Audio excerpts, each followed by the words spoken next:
అందరికీ నమస్కారం. కొత్త అపరాధ పరిశోధన కథలోకి స్వాగతం. ఈ కథ పేరు 10 సంవత్సరాల ప్రతీకారం. రచన ఏవి మోహన్ రావు గారు. చదువుతున్నది దేవి. ఈ కథ నచ్చితే తప్పకుండా లైక్ చేయండి. ట్రైన్ ఆగింది. గబుక్కున ప్లాట్ఫామ్ పైకి దూకాను. ఎదురుగుండా పెద్ద అక్షరాలతో విజయవాడ స్టేషన్ కనిపించింది. మెడ చుట్టూ ఉన్న మఫ్లర్ను కొద్దిగా వదులు చేసుకుని మెల్లగా మెట్లెక్కి బ్రిడ్జి మీదుగా గాంధీనగర్ వైపు వెలుపలకు దిగాను. రిక్షా వాళ్ళు ఏగల్లా చుట్టుముసురుతున్నారు. వద్దని చేత్తోనే సైగ చేసి వాళ్ల మధ్య నుంచి తప్పుకొని రోడ్ పైకి వచ్చాను. అర్ధరాత్రి దాటింది. వీధులన్నీ దాదాపు నిర్మానుష్యంగా ఉన్నాయి. నడుచుకుంటూనే వెళ్ళి రిడ్జ్ రెస్టారెంట్లోకి అడుగుపెట్టాను. హాల్ అంతా కలిగి చూశాను. ఖాళీగా ఉన్న టేబుల్ ముందు కూర్చున్నాను. సర్వర్ వచ్చి సవినయంగా తలంచుకొని నిల్చున్నాడు. మెనూ కార్డు అందించి ఓమార్ కార్డును కింద నుంచి పైకి పరిశీలించి చూస్తూనే చదువుతున్నాను. బాటిల్ బీర్ అన్నాను. సర్వర్ వెళ్ళిపోయాడు. 8 సంవత్సరాల తర్వాత విజయవాడకు వచ్చాను నేను. ఇన్నాళ్ళు ఈ దినాన ఇక్కడికి రావడం కోసమే బ్రతికాను. మంచికి నాకు నేనే దూరమై రౌడీల మధ్య పెరిగాను. దొంగతనాలు చేశాను. హత్యను చేసే ఆత్మధైర్యం తెచ్చుకున్నాను.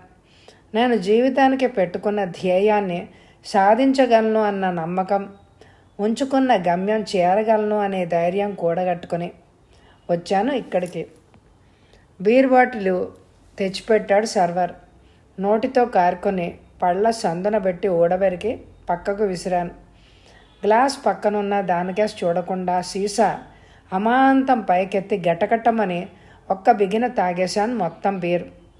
సీసా పెద్దగా శబ్దం చేస్తూ టేబుల్ పైన పెట్టాను. చుట్టూ జనం తలెత్తి నాకేసి వింతగా చూడడం గమనించాను. ఏమైనా తింటారా అడిగాడు సర్వర్. మసాలా చికెన్, పరోటా అరిచినట్టు చెప్పాను. సర్వర్ భయంగా పరిగెత్తాడు లోపలికి. ఫిల్టర్డ్ సిగరెట్ ప్యాకెట్లోంచి ఒక దాన్ని లాగి వెలిగించి గుప్పుమని పొగ వదిలాను. ఆ పొగలోంచి 10 ఏళ్ల నాటి సంఘటన కళ్ళ ముందుకొచ్చి కనిపించింది.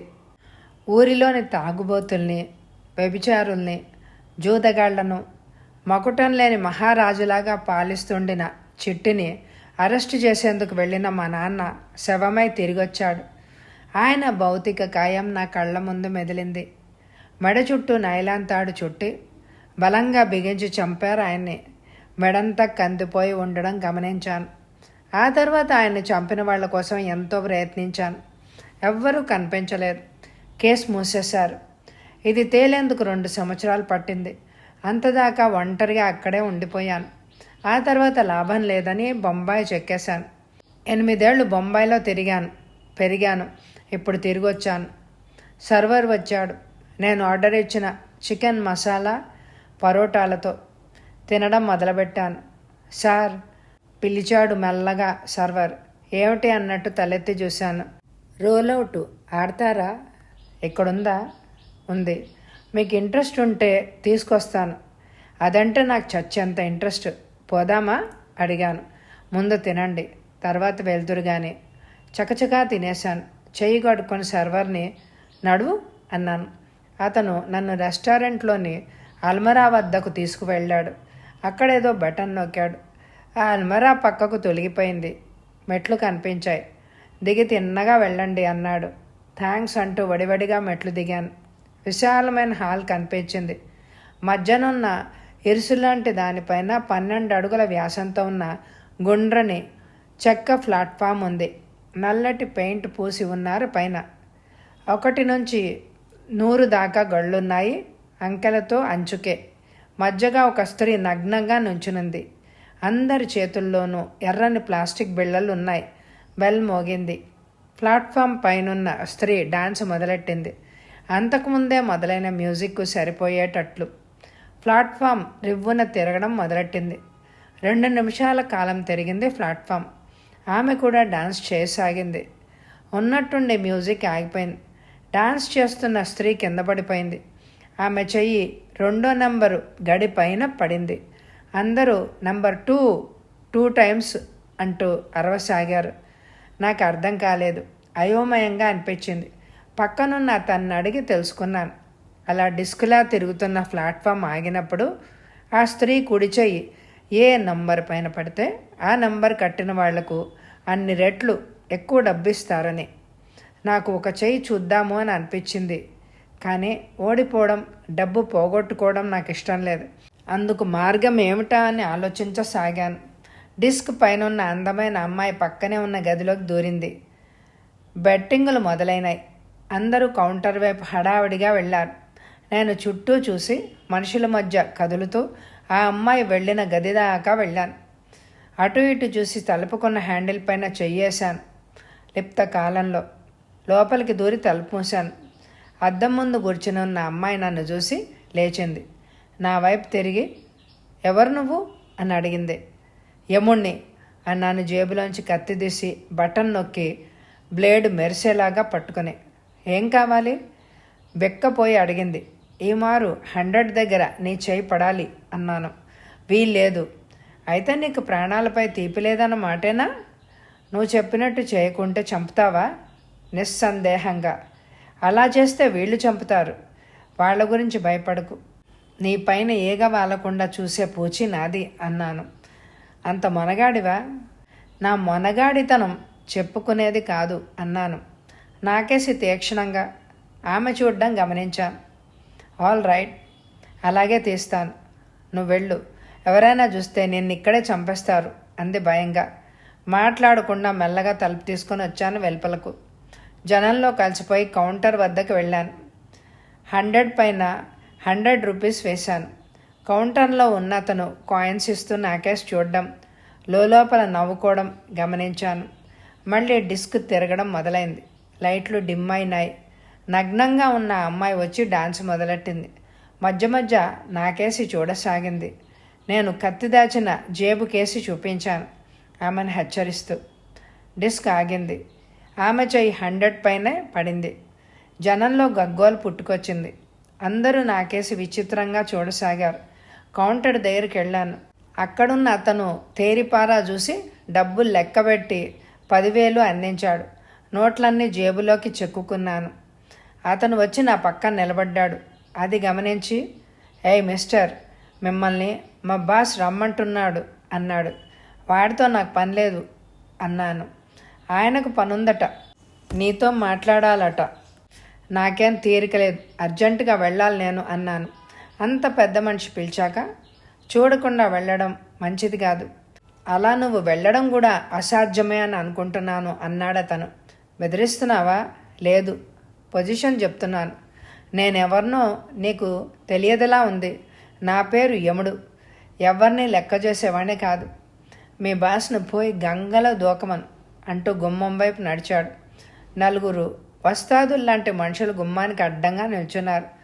పక్కకు తొలగండి, నేను వెళ్ళాలి అన్నాను. వాళ్ళెవరూ మాట్లాడలేదు. పక్కకు కూడా తొలగలేదు. అందుబాటులో ఉన్న లావుపాటి మనిషి పొట్టపైన కుడికాలు బూటుతో తన్నాను. వాడు అమ్మో అంటూ కడుపు పట్టుకొని పడ్డాడు. అదే అదనులో పైకొస్తున్న ఇంకొకటి మెడ విరిగేటట్లు కుడిచేయి కత్తిలా పెట్టి కొట్టాను. వాడు కూడా కింద పడ్డాడు. మిగిలిన 2 పైకి దూకారు. టక్కున కింద కొంగి 2 కాళ్ళు చేతులతో పట్టుకొని పైకి లేచాను. తలలు నేలకేసి మోదుకున్నాయి. బోరగింతలా పడిపోయారు. కొంచెం గాలిలో ఎత్తెగిరి వాళ్ళ వీపుల మీద కాళ్ళు పెట్టి నిల్చున్నాను. ముందు దెబ్బలు తిన్న 2 లేచారు. నాపైకి మళ్ళీ రాబోయారు. జేబులోంచి రివాల్వర్ తీసి గురి చూశాను. దాన్ని చూడగానే చేతులు పైకెత్తారు.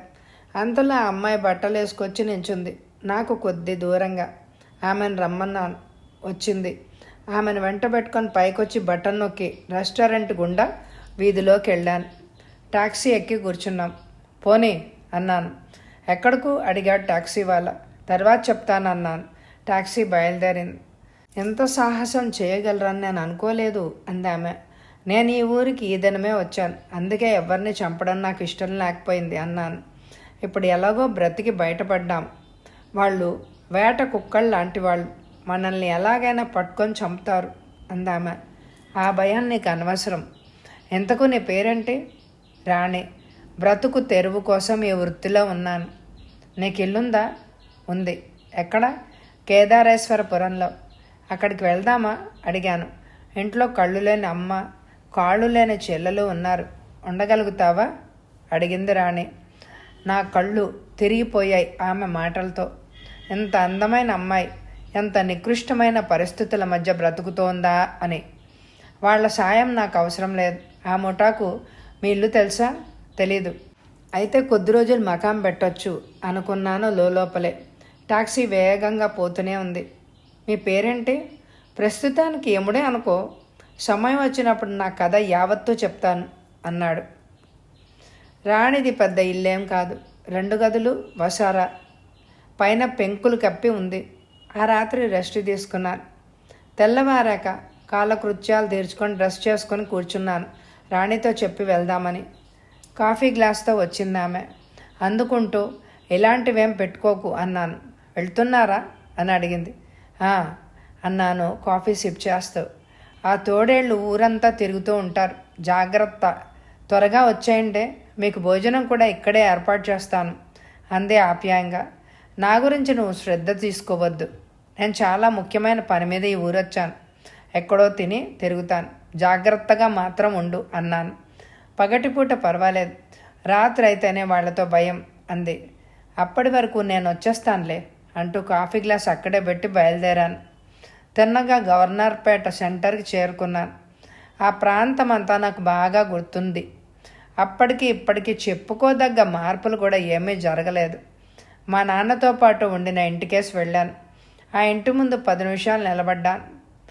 వెలుపలున్న అరుగును చూస్తే నా గుండెనెవరో పట్టుకొని పిండినట్లుగా అయింది. మా నాన్నగారి శవాన్ని తెచ్చి అక్కడే ఉంచారు. ఆయన రూపం నా కళ్ళ ముందు మెదిలింది. తెలియకుండానే తడిసిపోయాయి కనుగుడ్లు. జేబురుమాలతో తుడుచుకున్నాను. ఆ వీధిలోంచి వెలుపలకొచ్చి మళ్ళీ సెంటర్కి చేరుకున్నాను. ఒక షాప్లో దూరి 2 ఎయిర్ బ్యాగులు, టవల్స్ మొదలైన నిత్యావసర సామాగ్రి కొన్నాను. డబ్బిచ్చి నటరాజ్ హోటల్కి వెళ్ళి ఏసీ రూమ్ బుక్ చేసుకున్నాను. మంచం పైన వెల్లికిలా పడుకుని నా కార్యక్రమాన్ని ఆలోచించుకోవడం మొదలుపెట్టాను. ఇంతలో ఫోన్ మోగింది. చిత్రంగా చూశాను. దానికేసి నేనొచ్చి అరగంటన్నా కాకముందే ఫోన్ రావడం ఆశ్చర్యాన్ని కలిగించింది. రిసీవర్ అందుకున్నాను. హలో మెల్లగా అన్నాను. ఎముడేనా మాట్లాడుతుంది? అవతల కంఠం అడిగింది. అవును. నువ్వెవరు అడిగాను. యముడికి యముణ్ణి అన్నాడు అవతల వ్యక్తి పరిహాసంగా. అలాగా, అయితే ఇప్పుడు ఏం కావాలి? రాత్రి నువ్వు రిడ్జ్ రెస్టారెంట్లో చేసిన అల్లరి గుర్తుందా? రమ్మన్నా రాకుండా ఆ పిల్ల రాణిని వెంటబెట్టుకొని వెళ్ళావు. అంత మాత్రం చేత నిన్ను వదిలేస్తానని అనుకున్నావేమో. అది కల్లో మాట. ఎక్కడున్నా ఏరి పట్టుకొని ఎముకలు నల్లగొట్టిస్తాను. ఏడుసావు. చేయగలిగిన వాడెప్పుడు ఇలా నీలాగా ప్రేలాపన ప్రేలడు అన్నాను కోపంగా. ఆ పిల్లని తెచ్చి కాళ్ళు చేతులు కట్టేసి చీకటి కొట్లో పడేశాను. వచ్చి చూస్తావా? రాస్కల్, ఆమె జోలికి వెళ్ళావంటే నీకు యమ్మపూరికి టికెట్ కొనిచ్చేస్తాను. మర్యాదగా వదిలే అన్నాను. ఒక్క రాత్రికి అంత ప్రేమ పుట్టుకొచ్చిందా? అయితే స్వయంగా వచ్చి ఆమెను విడిపించుకో. నాకేమీ అభ్యంతరం లేదు అన్నాడు. అలాగే అన్నాను. ఎప్పుడొస్తావు? రాత్రికి. ఎన్ని గంటలకు? 12 గంటలకు. దమ్ముంటే నిన్ను నువ్వు కాపాడుకో. ఆ తర్వాత ఫోన్ పెట్టేసిన శబ్దం వినిపించింది. ఫోన్లో అతనితో ఛాలెంజ్ చేశాను. కానీ ఆమెను ఎలా తప్పించి తీసుకురావడం? నేను వస్తానని చెప్పాక తగిన బందోబస్తు చేసుకోకుండా ఉండే వాజమ్మలు గారు వాళ్ళు. ఏదన్నా పథకంతో వాళ్ళని బోల్తా కొట్టించాలి. బుర్రకు పదును పెట్టసాగాను. రకరకాల ఊహలు మెదులుతున్నాయి. ఏది సరిగ్గా లేదు అని అనిపించింది. రిసెప్షన్కి ఫోన్ చేసి విస్కీ పంపమన్నాను. బాటిల్ వచ్చింది. దాన్ని తాగుతూ సిగరెట్ కాలుస్తూ ఆలోచించసాగాను. టూరిస్ట్ డిపార్ట్మెంట్కి ఫోన్ చేసి ఒక ఇంపాలా కారు రాత్రి 8 నుంచి తెల్లవారి 8 దాకా అద్దెకు కావాలని చెప్పాను. వాళ్ళు వెంటనే ఒప్పుకున్నారు. కారును నేనున్న హోటల్కి పంపమన్నాను. నా రూమ్కు సర్వీస్ చేస్తున్న మనిషిని డబ్బు ఆశ చూపించి బుట్టలో వేసుకున్నాను. నా సర్వెంట్గా కారులో రిడ్జ్కు వచ్చి ఏర్పాట్లు చేసుకున్నాను. రాజకుమారుళ్లాగా మేకప్ చేసుకున్నాను నేను. సర్వర్ ఆఫ్ డ్యూటీలో ఉన్నాడు. వాడికి రాజుల సర్వెంట్గా మేకప్ చేశాను. 2 ఇంపాలా ఎక్కి రిడ్జికి వెళ్ళాం. నేను కారులోనే కూర్చున్నాను. నా సర్వెంట్ లోపలికి వెళ్ళాడు. 2 నిమిషాల తర్వాత మరో 2 హోటల్ వాళ్ళతో తిరిగి వచ్చాడు. తలలోపి తలంచుకొని నిల్చున్నారు. చేతికర్ర కింద పెట్టి మెల్లగా దిగాను. ఒక కాలు కుంటుతున్నట్టు నటించాను. నల్లటి రేబాన్ గ్లాసెస్ మెర్క్యూరీ పూసినవి పెట్టుకున్నాను. ఒక స్పెషల్ రూమ్కి తీసుకెళ్లారు వాళ్ళు నన్ను. రకరకాల డ్రింక్స్ తెప్పించి కాక్టైల్ తయారు చేసి ఒక గ్లాసు మాత్రం మెల్లగా పుచ్చుకున్నాను. మిగిలినవన్నీ తీసేయమన్నాను. అలాగే రకరకాల డిషెస్ ఆర్డర్ చేశాను. అన్ని ప్లేట్లలో తెచ్చిపెట్టారు. కొన్ని మాత్రం కొద్ది కొద్దిగా తిని మిగిలినవి తోసేశాను. నా చేష్టలకు సర్వర్లు విచిత్రం పోతున్నారు. అందాక 1000 రూపాయలు సరుకు తెప్పించి అందులో కనీసం 10 రూపాయలు కూడా తినలేదు. నా సర్వెంట్ని పిలిచి చెవిలో చెప్పాను. జీ హుజూర్ అంటూ తలుపి వెలుపలికి వెళ్ళాడు. 5 నిమిషాల తర్వాత ఒక సూట్ వాలాను వెంటబెట్టుకొచ్చాడు. నమస్తే రాజాసాబ్ అన్నాడు. అన్నాను బెంకంగా. తమరి కోరిక మీ సర్వెంట్ తెలియజేశాడు. మీలాంటి రాజావారు చూసిన అమ్మాయి ఈ దినం మూడ్స్లో లేదు. మరో అమ్మాయిని సెలెక్ట్ చేసుకుంటారా? ఆమె అందం గురించి విన్నాం, అందుకే వచ్చాం. ఎంత డబ్బు కావాలన్నా ఇస్తాం. ఆమెకు మూడ్స్ లేకుంటే మా బసకు పంపండి, మేమే తంటాల్బడి మూడ్స్లోకి తెచ్చుకుంటాం అన్నాడు. ఇప్పుడే వస్తాను అంటూ అతను వెళ్ళిపోయాడు. నాకు ధైర్యం, భయం రెండూ కలగాపులగంగా ఉన్నాయి. ఆ పక్షి నన్ను అనుమానించి ఉంటాడని అనుకున్నాను. అన్నిటికీ సిద్ధమయ్యే వచ్చాను కాబట్టి ధైర్యంగానే కూర్చున్నాను. అంతకుముందు వచ్చి వెళ్ళిన మనిషి తిరిగి వచ్చాడు నా దగ్గరకు. అలాగే పంపుతాను. అయితే 5000 ఛార్జీ చేస్తాం. క్యాష్ కావాలా, చెక్ ఇచ్చేదా? క్యాష్ ఇవ్వండి. సర్వెంట్తో చెప్పాను ఇమ్మని. తోలి సంచి తెరిచి అందులోంచి కొంత డబ్బు లెక్క పెట్టి ఇచ్చాడు. ఆమెను కారు దగ్గరకు తీసుకురండి అంటూ కిందకి దిగాను, మెల్లగా కుంటుకుంటూ. వెళ్ళి కారు ఎక్కాను. రాణిని పెడరెక్కలు విరిచి పట్టుకొని 3 మెరికల్ లాంటి మనుషులు తీసుకొచ్చారు. డోర్ తెరిచి ఉంది. దాంట్లోంచి లోపలికి తోశారు. ఆమె లోపలికి రాగానే తలుపు మూశాను. నా వెంట ఉన్న సర్వెంట్ 3 మనుషులకు తలో 100 ఇచ్చాడు. వాళ్ళు సలాం చేసి వెళ్ళిపోయారు. కార్ స్టార్ట్ అయింది. వీళ్ళకెలా చిక్కావు అడిగాను, నల్ల అద్దాలు తీసేసి లైట్ స్విచ్ నొక్కి. ఆ వెలుగులో నన్ను చూసి మీరా అంది. నేనే అన్నాను. వీళ్ళు మనుషులు కాదు, రాక్షసులు. ఎంతకైనా సాహసించగల దుర్మార్గులు. వీళ్ళకో పెద్ద ముఠా ఉంది. మనల్ని వెంటబడి వేటాడి చంపేదాకా వీళ్ళు నిద్రపోరు. ఎప్పుడో ఒకసారి చావక తప్పదు. ఇప్పుడు చచ్చిపోతామేమోనన్న భయంతో వాళ్లకు జడిసి చస్తూ బ్రతకడం నాకు ఇష్టం లేదు అన్నాను. ఈలోగా నేను బస చేసిన హోటల్ వచ్చింది. కారుకు డబ్బిచ్చి పంపేశాను. రాణిని వెంట పెట్టుకొని నా గదికి వెళ్ళాను. తాళం తిప్పి తలుపులు తీశాను. లైట్ స్విచ్ నొక్కేందుకు చెయ్యెత్తాను. ఎవరిదో చెయ్యి నా చేతిని బలంగా పట్టుకుంది. ఎడం కాలుతో ఎగిసి తన్నాను. చీకట్లోనే ఆ మనిషి పొట్ట భాగం ఎంత ఎత్తులో ఉండి ఉండొచ్చో ఊహించుకుంటూ నా చేతుకున్న అతని పట్టు సడలింది. చెయ్యి విదుల్చుకొని లైట్ వేశాను. గది మధ్యగా 2 ఉన్నారు. నాపైకి విరుచుకు పడ్డారు పొల్లల్లాగా. సింహంలాగా దూకాను 2 మీద. 2 తలల్ని 2 చెంకల్లోనే ఎరికించుకుని గాల్లోకి ఎగిరి కాళ్లతో 2 ఛాతీ పైన తన్నాను. విరుచుకు పడ్డారు కింద. కాళ్లతో తొక్కాను. 2 శవాల్లాగా మారి నేలకు కరుచుకుపోయారు. కర్టెన్ తాడుతో 2 కాళ్ళు చేతులు కట్టేశాను.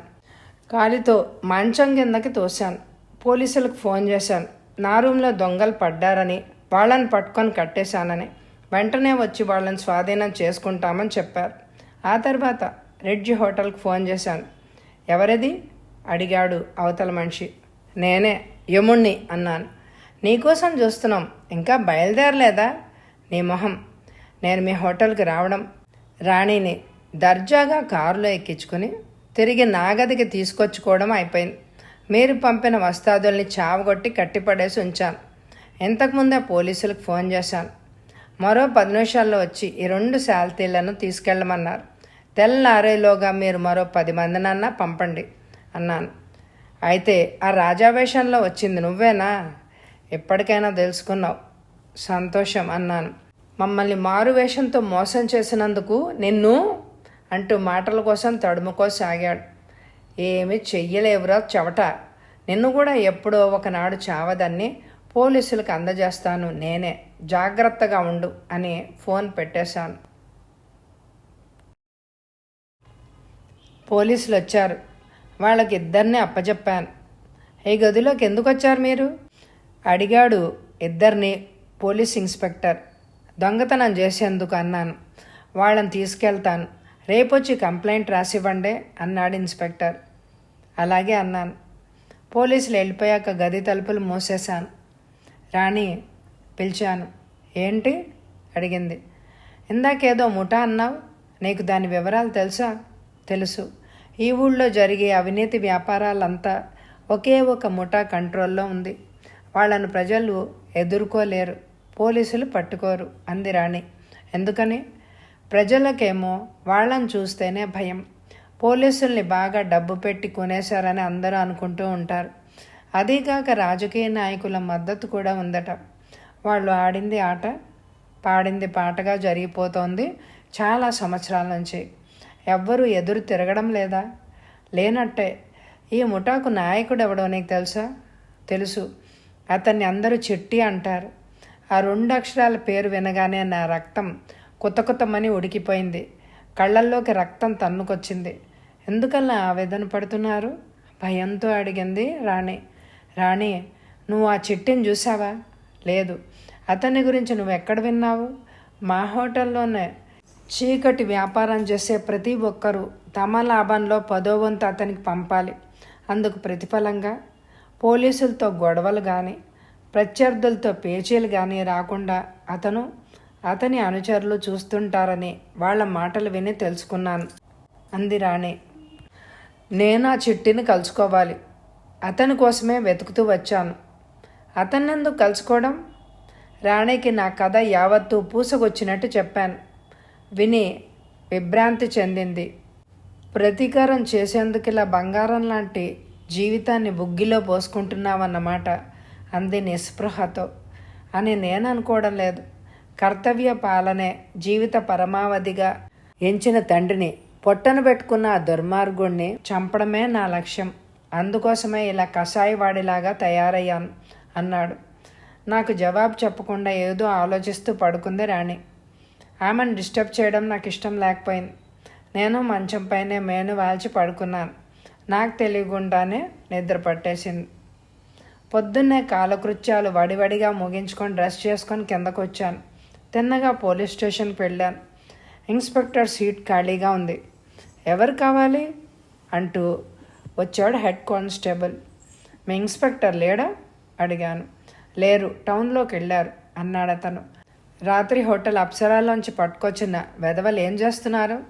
అప్సరా హోటల్లోంచా? మనుషుల్ని పట్టుకురావడమా? నువ్వేం కలగంటున్నావా లేక పిచ్చి పట్టి మాట్లాడుతున్నావా అని అడిగాడు అతను. అతనికి పిచ్చేమో అనుకున్నా. అయినా ఓపిక్గా జరిగిందంతా చెప్పాను. అసలు మేము అక్కడికి రానే లేదు రాత్రి అన్నాడు హెడ్. ఆ మాటకు నా హెడ్ సినిమా రీల్లాగా తిరిగింది. ఇందులో ఏదో మోసం ఉంది. అదే నాకు తెలియదు.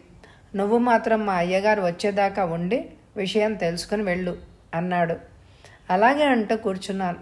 10 నిమిషాల తర్వాత మోటార్ సైకిల్ వచ్చి ఆగింది. ఇన్స్పెక్టర్ దిగి లోపలికి వచ్చాడు. చూడగానే తెలుసుకున్నాను రాత్రి నేను చూసిన వ్యక్తి అతను కాదని.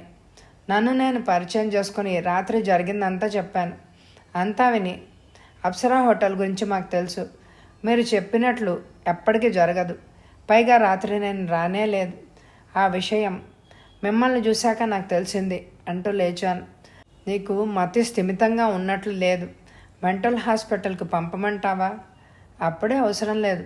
అలా వెళ్ళదలుచుకున్నప్పుడు మీ దగ్గరికి వస్తాను అంటూ వెలుపలికి వచ్చాను.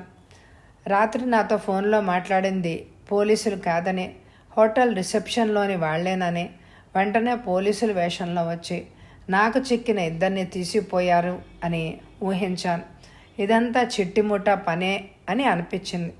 తాళం తీసి గదిలోని మనుషుల్ని ప్రవేశపెట్టగలిగిన వాళ్ళు పోలీసుల వేషంలో వాళ్ళని రక్షించి తీసుకుపోవడం పెద్ద బ్రహ్మ విజయం కాదు. నా మకం సరైంది అని తేల్చుకున్నాను. అప్సరా హోటల్ చిట్టి యాజమాన్యంలోనే నడపబడుతోంది అని నిర్ణయించుకున్నాను. రోడ్డు వారుగా పెద్ద కారు ఆగింది. ఎవరో ఎదురుగుండా వచ్చి నాకు డాష్ ఇచ్చారు. ఆదమరుపుగా ఉండడంతో కింద తూలిపడ్డాను. దొంగ దొంగ దొంగ అతను కేకబెట్టాడు పెద్దగా. నేను ఎక్కడా అనుకుంటూ చుట్టూ చూశాను. జనం గుంపులు గుంపులుగా పరిగెత్తుకొచ్చి నా చుట్టూరా చేరారు. తల పైకెత్తి చూశాను. ఖరీదైన దుస్తుల్లో ఉన్న ఆ డాష్ ఇచ్చిన వ్యక్తి చేతులు నా వైపు చూపుతున్నాయి.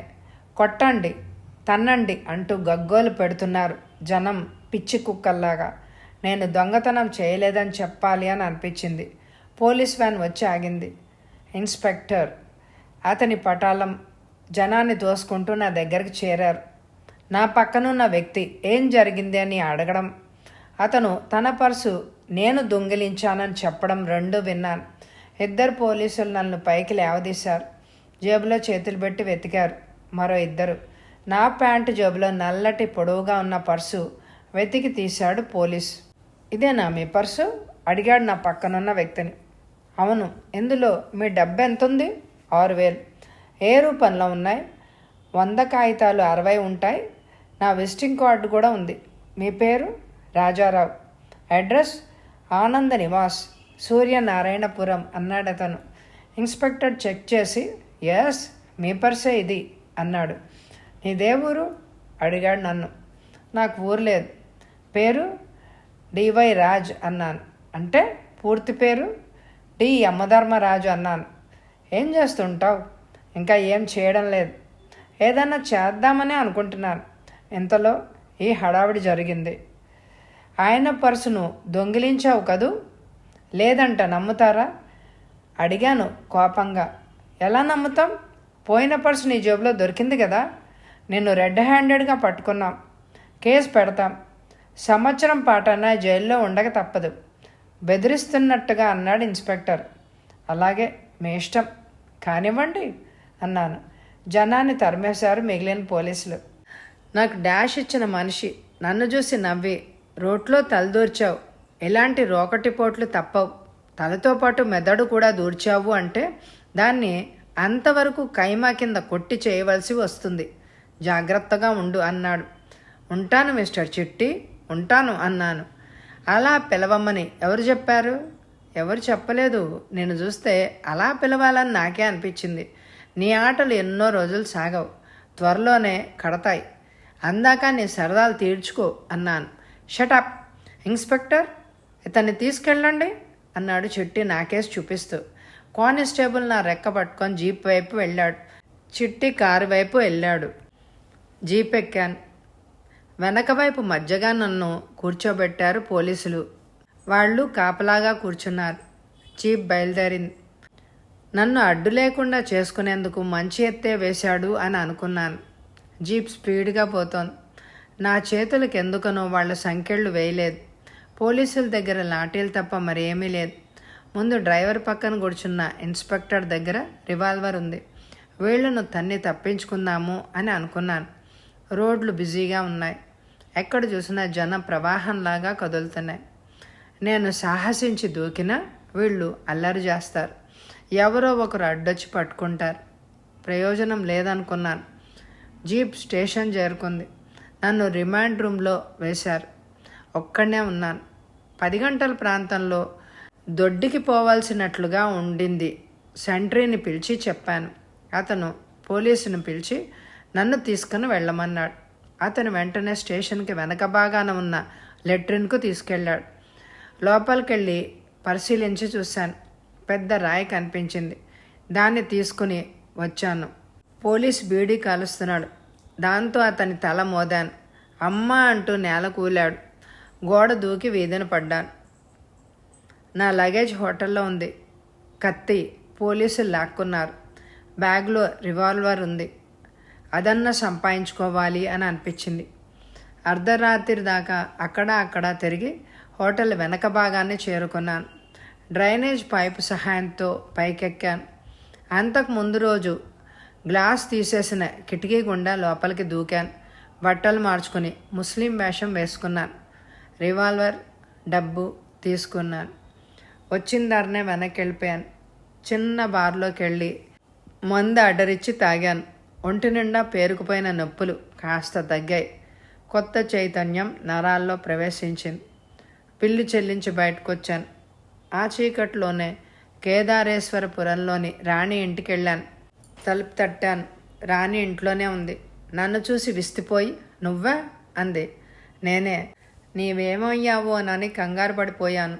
పోలీసుల దగ్గర నుంచి పారిపోయావు కదూ? అవును, నువ్వు ఇక్కడికి వస్తావని.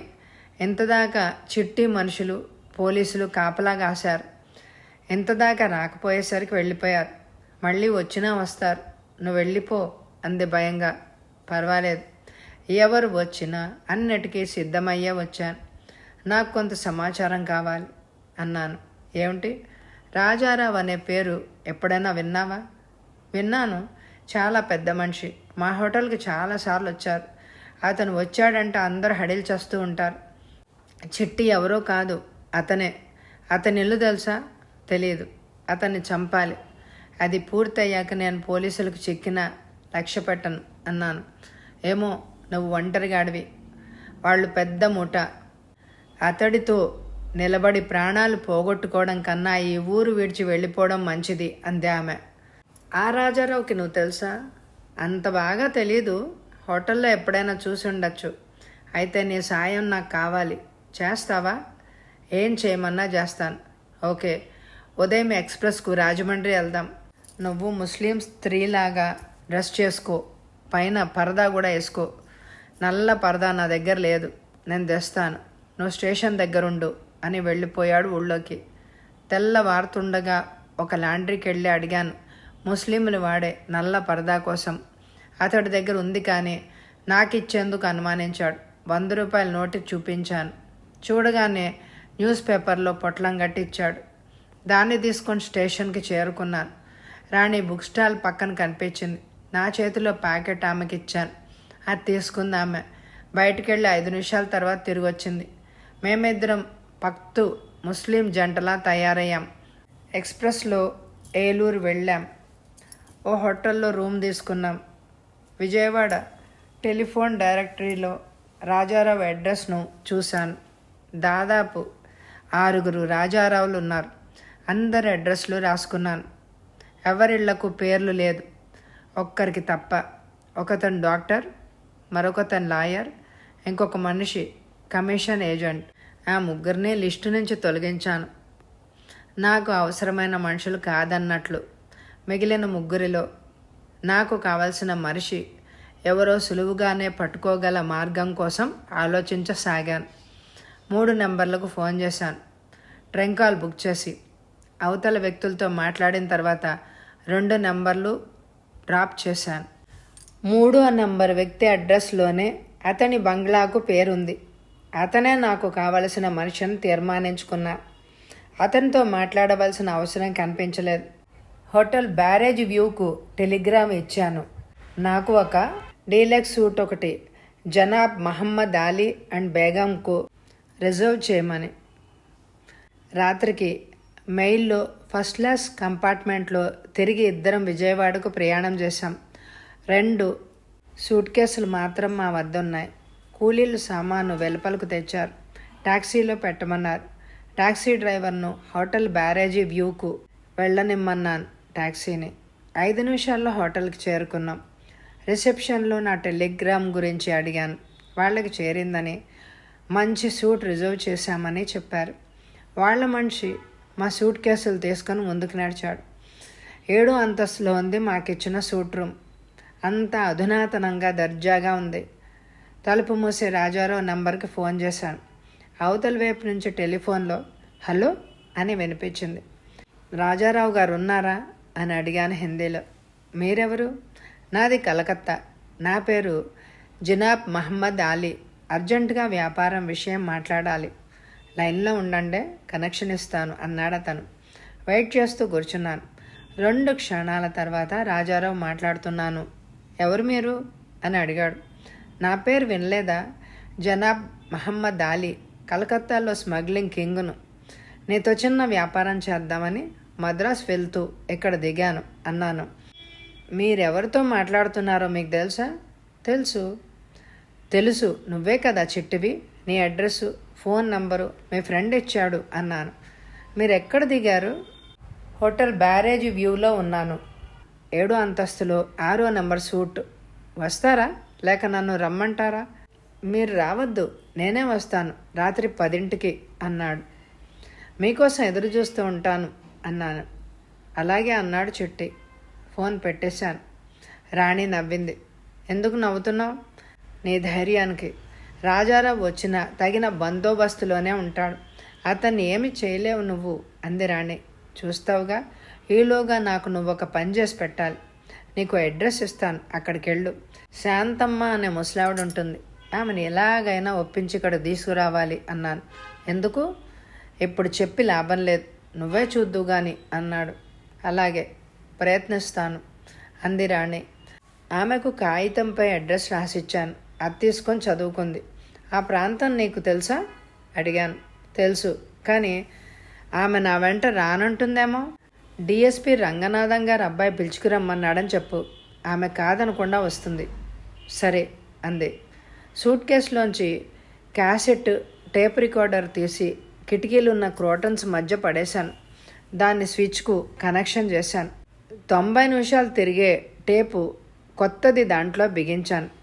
హైదరాబాద్లో ఉన్న ఐజీ ఆఫ్ పోలీస్కి ఫోన్ చేసి డిఎస్పి రంగనాథాన్ని 8 సంవత్సరాల క్రితం హత్య చేసిన హంతకుడి శవాన్ని స్వాధీనం చేసుకోదలుచుకుంటే రాత్రి 10:30 కల్లా బ్యారేజ్ వ్యూకు రమ్మన్నాను. ఆయన ఎస్పీకి ఫోన్ చేస్తాను అన్నాడు. నాకు ఇక్కడ పోలీసులపై నమ్మకం లేదని, వాళ్ళు హంతకుడితో కుమ్మక్కై ఉన్నారని, అందువల్లే ఇన్నేళ్లు హంతకుడు చట్టాన్ని తప్పించుకొని తిరిగాడని చెప్పాను. నా మాటలు విని హైదరాబాద్ నుంచి సిఐ పార్టీని పంపుతాను అన్నాడు. థ్యాంక్స్ చెప్పాను. రాణి వెళ్ళిపోయింది. శాంతమ్మ భర్త కొన్నాళ్ళు చిట్టి ముఠాలో ఉండి రకరకాల నేరాలు చేశాడు. మా నాన్నగారు అతన్ని పట్టుకున్నాడు దొంగతనం కేసులో. అప్పుడు కొద్దిగా బుద్ధి చెప్పారు. దాంతో అతను తన పద్ధతి మార్చుకున్నాడు. చిట్టి ముఠ అతన్ని తాము చెప్పినట్టు విని అంతకు ముందులాగా నేరాలు చేయకుంటే చంపుతాము అని బెదిరించారు. ఆ రాత్రి కూడా మా నాన్నగారు అతన్ని రక్షించడం కోసమే వెళ్ళారు. ఆ మాట అమ్మ చెప్పింది నాకు. శాంతమ్మ నాన్నగారి కాళ్ళు పట్టుకొని ఎలాగైనా అతన్ని రక్షించమని ప్రాధేయపడిందట. అంతకుముందు ఇంటికొచ్చి శాంతమ్మ కళ్ళ ముందే ఆమె భర్తను, నాన్నగారిని రాజారావు ముఠాతో వచ్చి హత్య చేశాట. ఆమెను కూడా చంపాలని ప్రయత్నించాట. కానీ శాంతమ్మ వంటగదిలో దూరి తలుపు గొళ్ళెం పెట్టుకుందట. ఆ తర్వాత పోలీసులకు ఆమె చెప్పిందట. కానీ ఎవ్వరూ ఆమె సాక్ష్యం ఖాతరు చేయలేదట. అప్పటి నుంచి ఆమె ఇక్కడే ఉంటోందని నేను చేసిన విచారణ వల్ల తెలిసింది. మా నాన్నగారిని హత్య చేసిన హంతకుణ్ణి పట్టివ్వగల ప్రత్యక్ష సాక్షి శాంతమ్మ ఒక్కతే. అందుకే ఆమె కోసం రాణిని పురమాయించాను. రాణి వెళ్ళిపోయింది వెలుపలకు. బెడ్ కింద ఉంచిన రివాల్వర్ తీసి శుభ్రంగా తుడుచుకున్నాను. అప్పుడే నాకు అనుమానం వచ్చింది. అంతకు ముందోసారి హోటల్ నుంచి ఫోన్ చేస్తే అసలు పోలీసులకు ఆ కాల్ పోనివ్వకుండా మధ్యలోనే ట్యాప్ చేసి పోలీసుల వేషంలో వచ్చి నన్ను మోసం చేశారు. ఈ హోటల్లో కూడా అలాగే జరిగితే నా ప్రయత్నం అంతా వృధా అయిపోతుంది. అసలు నా కాల్ హైదరాబాద్కు వెళ్ళింది లేంది తెలుసుకోవడం అవశ్యం అని అనుకున్నాను. గదినంతా సర్దేసి చకచక వెలుపలికి పడ్డాను. హెడ్ పోస్ట్ ఆఫీస్కి వెళ్ళాను. చుట్టూ ఎవరైనా ఉన్నారేమో అని చూశాను. నన్నెవరూ అనుసరించడం లేదని నిర్ధారణ చేసుకున్నాను. ఐజీపీకి ట్రంక్ కాల్ బుక్ చేశాను. మైక్రోవేవ్ ఉండడం వల్ల వెంటనే కనెక్షన్ దొరికేసింది. అంతకుముందు ట్రంక్ కాల్ చేసిన వివరం చెప్పాను. ఆయన తాను ఎవరితోనూ విజయవాడలో మాట్లాడలేదు అని చెప్పాడు. నా అనుమానం నిర్ధారణ చేసుకున్నాను. అసలు విషయం అంతా చెప్పి జరిగిన మోసం గురించి కూడా చెప్పాను. తానే స్వయంగా వస్తానని ప్రామిస్ చేశాడు ఐజీపీ. నాకు ధైర్యంతో పాటు ఆనందం కూడా కలిగింది. పోస్ట్ ఆఫీస్ నుంచి వెలుపలికొచ్చి ఆటో ఎక్కి హోటల్కి వచ్చేసాను. జనాబ్ మహమ్మద్ అలీ ఎవరో చిట్టికి తెలిసిపోయింది. మధ్యాహ్నం 2ంటికి రాణి వచ్చింది శాంతమ్మతో. నన్ను చూడగానే బాబూ బాగున్నావా అంటూ కౌగిలించుకొని ఏడ్చేసింది శాంతమ్మ. ఆమెను ఓదార్చాను. మీ నాన్న నేను పొట్టను పెట్టుకున్నాను బాబు. ఆ చిట్టిగాడు అసాధ్యుడు. వాడితో తలపడ్డం మంచిది కాదు. 10 కాలాల పాటు బ్రతకవలసిన వాడివి. జరిగింది మర్చిపో. నీ దోవను వెళ్ళిపో బాబు అంది ఆప్యాయంగా. ఆమె అనుమానాలు, భయాలు, అధైర్యానికి కారణాలు నాకు తెలిసినా శాంతమ్మ గారితో నాకేం భయం లేదు. వాణ్ణి ఉరికంబం ఎక్కించేందుకు అవసరమైన ఏర్పాట్లన్నీ చేశాను. మీరేం కంగారు పడకండి, జరగబోయేది చూస్తూ ఉండండి అన్నాను. ఆమె మరేం మాట్లాడలేక మౌనంగా ఉండిపోయింది. రాత్రి 9 గంటల ప్రాంతంలో ఎవరో తలుపు తట్టారు. వెళ్ళి తీశాను. సూట్లో ఉన్న మనిషి కనిపించాడు. ఎవరు కావాలి అడిగాను. మహమ్మద్ అలీ మీరేనా? అవును, ఐజీ గారు పంపించాడు. సిఐడి ఆఫీసర్ని. నా వెంట 4 మఫ్టీలో ఉన్నారు. మీరేం కంగారు పడకండి. ఆ హంతకుడు లోపలికి రాగానే బజార్ నొక్కండి, వచ్చి అరెస్ట్ చేసేస్తాను అన్నాడు. థ్యాంక్స్. చెప్పగానే మిమ్మల్ని పంపినందుకు కృతజ్ఞుణ్ణి. మీరు చెప్పినట్టే చేస్తాను అన్నాను. అతన్ని చూడగానే నాకు చిట్టి ముఠా మనిషి అని అర్థమైంది. నా పనిలో నేను ఉంటాను అన్నాడు సెలవు తీసుకుంటూ. తలుపులు మూసుకున్నాను. రాణికి జరిగిన విషయం చెప్పాను. ఆమె బెంబేలు పడింది. గడియారం కేసు చూస్తూ కూర్చున్నాను. సరిగ్గా 10 అయింది. తలుపు తట్టాను. వెళ్ళి తీశాను. ఎదురుగా రాజారావు సిల్క్ లాల్చి దోవతిలో గోల్డ్ ఫ్రేమ్ కళ్ళద్దాలతో నెగనెగా మరిసిపోతున్నాడు. నేనే చిట్టిని అన్నాడు. దారి తీస్తూ ఆహ్వానించాను. ఇద్దరం వెళ్ళి కూర్చున్నాం సోఫాలో. ఏం వ్యాపారం చేస్తారు మీరు అడిగాడు చిట్టి. గంజాయి వ్యాపారం అన్నాను. లోకల్ గానా ఫారెన్కా? ఇప్పుడేం ధరలు లేవు, ఫారెన్కి ఎక్స్పోర్ట్ చేస్తూ ఉంటాను. మీ దగ్గర సరుకు బాగా దొరుకుతుందని చెప్పారు అంటూ బేగం జల్దీ కాఫీ లానా అన్నాను. 2 నిమిషాల్లో శాంతమ్మ 2 కప్పుల కాఫీ తెచ్చిపెట్టింది టేబుల్ పైన. ఎవరు? నువ్వా శాంతమ్మ అన్నాడు చిట్టి ఆశ్చర్యంగా ఆమెనే చూస్తూ. అవును నేనే. ఎక్కడున్నామే? ఈయన దగ్గర పనిచేస్తున్నాను అంది శాంతమ్మ. ఈమె మీకు తెలుసా? తెలుసు. ఈమె భర్త నాతో పాటు పనిచేసేవాడు. ఓ మారు మోసం చేయబోయాడు. తెలుసుకుని తెలివిగా స్వర్గానికి పంపించాను అన్నాడు చిట్టి నిర్భయంగా. నీ కింద ఎంతోమంది ఉన్నారుగా, నువ్వే ఎందుకు చేయవలసి వచ్చింది? డిఎస్పి ఒకడు ఉండేవాడు. వాడి పేరు రంగనాథం అనుకుంటాను. వాడు ఈమె మొగుడికి అండగా ఉండేవాడు. అందరూ భయపడ్డారు. ముఠా నాయకుడుగా నేనే అతన్ని చంపే పని నెత్తినేసుకున్నాను. 2 చంపేశాను. ఎలా? 2 నువ్వొక్కడివి ఎలా చంపగలిగావా అని డిఎస్పి దగ్గరున్న రివాల్వర్తో ఈమె భర్తను కాల్చాను. ఆ తర్వాత అతన్ని గొంతుకు తాడు బిగించి లాగి చంపాను. అయితే అసాధ్యుడివే అన్నాను. అనే అనుకున్నాను, కానీ తర్వాతే నేను చేసిన పొరపాటు అర్థమైంది. ఆ డిఎస్పికి ఒక కుమారుడు ఉండేవాడు. వాడిని వదిలేశాను. ఇప్పుడు వాడితో పెద్ద తలనొప్పి అయిపోయింది. అతన్ని పంపిస్తున్నాను అన్నాడు చిట్టి. ఎక్కడకు? స్వర్గానికి. అతను అంత తెలివి తక్కువవాడా? కాదు, అతన్ని మించిన తెలివితేటలు నాకున్నాయి. నన్నేదో పోలీసులకు పట్టివ్వాలని పథకం వేశాడు. దానికి ఎదురు పథకం నేను వేశాను అన్నాడు. ఏంటి? చెప్తే అర్థం కాదు, చూపిస్తాను. చూస్తావా అడిగాడు. నీకది సరదాగా ఉంటే పోనీ, అలాగే చూపించు, చూస్తాను అన్నాను. లేచెళ్ళి తలుపు తెరిచాడు.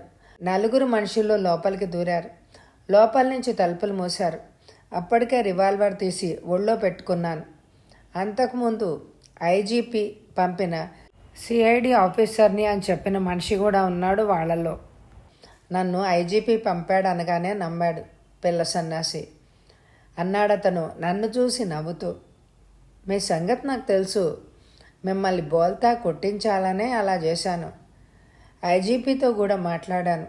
అతని మనుషులు ఈ పాటికి హోటల్ నిండా ఉన్నారు. మీరు బోన్లో చిక్కారు. ఇక్కడి నుంచి తప్పుకోవడం మీ వల్ల కాదు అన్నాను. పట్టుకున్న మమ్మల్ని ఏమీ చేయలేరు అన్నాడు. నువ్వు చెప్పిందంతా టేప్ మీద రికార్డ్ చేశాను, అది చాలు అన్నాను. చూస్తారేంటి, చంపి పారేయండి అందరినీ అన్నాడు చిట్టి.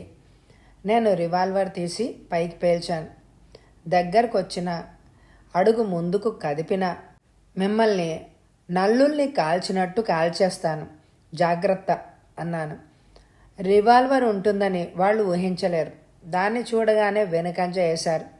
విండో గ్లాస్ గురిపెట్టి 3 సార్లు కాల్చాను. పోలీసు బలగం తలుపులు దోసుకొని లోపలికొచ్చింది. చిట్టిని, అతడి మనుషుల్ని సంకెళ్ళు వేసి బంధించారు పోలీసులు. ఐజీపీ నన్ను కౌగిలించుకున్నాడు ఆప్యాయంగా. తండ్రికి తగ్గ తనయుడివి అన్నాడు. కాదు సార్, ఈ పగ చల్లార్చుకునేందుకు దొంగగా, తాగుబోతుగా బ్రతికాను. ఇక్కడి పోలీస్ డిపార్ట్మెంటు చిట్టితో చేతులు కలిపారు. అందువల్లే అంత దారుణం జరిగింది అన్నాను. నాకు అర్థమైంది, తగిన చర్యలు తీసుకుంటాను అన్నాడు. ఆ తర్వాత శాంతమ్మను, రాణిని వెంటబెట్టుకొని హైదరాబాద్ వెళ్ళాను. నా కేసు గవర్నమెంట్కి పంపి నా పైన ఉన్న నేరాల్ని కొట్టివేయించి ఇన్స్పెక్టర్గా పోలీస్ డిపార్ట్మెంట్లో ఉద్యోగం ఇప్పించారు ఐజీపీ. రాణి, శాంతమ్మ నా దగ్గరే ఉండిపోయారు. కథ సమాప్తం. ఈ కథ మీ అందరికీ నచ్చితే తప్పకుండా లైక్ చేయండి. అప్లోడ్ చేయగానే చూడండి. ఎక్కువ లైక్ చేస్తే ఈ కథ ఇంకో కొంతమందికి చూపించబడుతుంది. మరి ఎక్కువ లైకులు ఇవ్వండి. అలాగే కొత్తగా నా ఛానల్లోకి వస్తున్న అందరికీ నా హృదయపూర్వకమైన స్వాగతం. Thank you so much all of my friends.